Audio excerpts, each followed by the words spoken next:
বরুণ চক্রবর্তী বিশ্বের number 1 bowler হয়ে গেল এবং পাকিস্তানের ক্যাপ্টেন সালমান আলী আগা প্রেজেন্টেশন সেরেমনিতে মানে পুরস্কার বিতরণ অনুষ্ঠানে কেন আসেনি তার আসল তথ্য জানা গিয়েছে।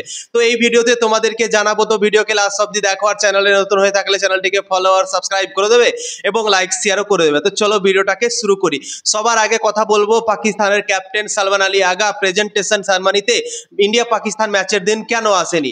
ইন্ডিয়া পাকিস্তান ম্যাচের দিন টসের সময় ভারতের ক্যাপ্টেন সূর্যকুমার যাদব হাত মেলায়নি, ঠিক আছে। এবং তারপর যখন ম্যাচটাও শেষ হয়ে গেল তারপরেও ভারতের দল পাকিস্তানি প্লেয়ারদের সাথে হাত মেলালো না।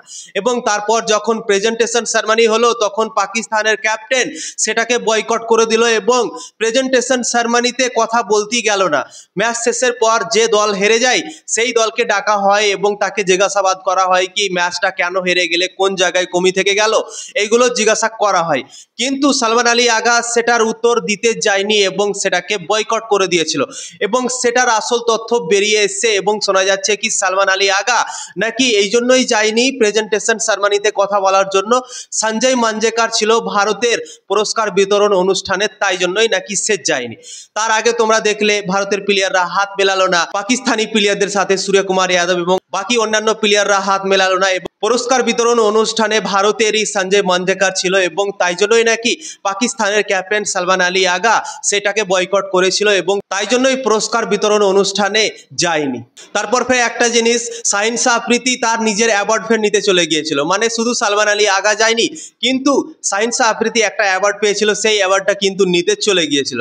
তো তোমরা নিজেই ভাবতে পারছো বয়কট করলে সব জিনিস কি বয়কট করতে হবে। সালমান আলী আগা বয়কট করছে, কথা বলার জন্য গেল না, আবার ফের শাহিন শাহ আফ্রিদি অ্যাওয়ার্ড নেওয়ার জন্য চলে গেল। এবার কথা বলবো বরুণ চক্রবর্তীকে নিয়ে। বরুণ চক্রবর্তী বিশ্বের নাম্বার 1 টি-20 বোলার হয়ে গেল। আজকে আইসিসি টি-20 র্যাঙ্কিং জারি করেছে এবং বরুণ চক্রবর্তীর নাম চলে এসছে 1 নম্বর। ভাই অসাধারণ, দুর্দান্ত।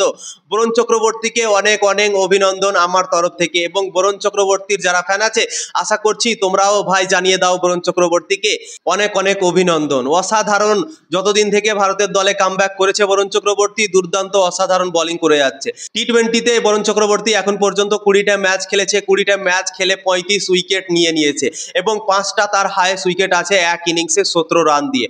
অসাধারণ, দুর্দান্ত, যতই তারিফ করব ততই কম বরুণ চক্রবর্তীর। বিশ্বের নাম্বার 1 টি-20 ব্যাটার আমাদের কাছে আছে যেটা নাম হচ্ছে অভিষেক শর্মা। বিশ্বের টি-20 বোলারও কিন্তু আমাদের কাছে ভাই বরুণ চক্রবর্তী, দুর্দান্ত ভাই, অসাধারণ। টিম ইন্ডিয়া আলাদা লেভেলেরই ক্রিকেট এখন খেলছে, টিম ইন্ডিয়াকে ধরা মুশকিল নেই নামুমকিন হ্যাঁ ভাই, অসাধারণ মজা আজকে বরুণ চক্রবর্তীর এই নিউজটা শুনে।